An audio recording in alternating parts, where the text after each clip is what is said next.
From a film tourism perspective, the Clearwater Marine Aquarium is the biggest and best example of what our industry can do to tourism. Prior to Dolphin Tale being released in 2011, the aquarium averaged less than 200,000 people a year.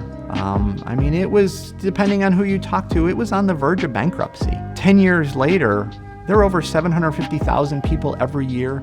They just finished a massive expansion that they funded entirely through the increase in revenues. My family came down from Chicago a couple of years ago. They wanted to go see that dolphin in Clearwater. That was at the top of their list. You look at what Bloodline did down in the Keys. The first season alone brought in more than $65 million in tourism revenue, just from people who saw Bloodline on Netflix and said, hey, that looks like a really cool place. Let's go check it out.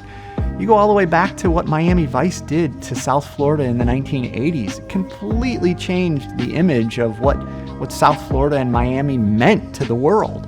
Our industry can continue to put our beautiful state on mobile screens, large screens, small screens, whatever screen are available now.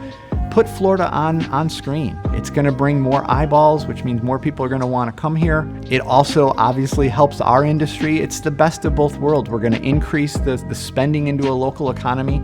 And then months and months later, when that film or television series comes out, that's going to reinvigorate that whole thing and that whole cycle of bringing more people to Florida and more spending to Florida. Film tourism is a real deal. We have examples of it all over the place, and we want more of it.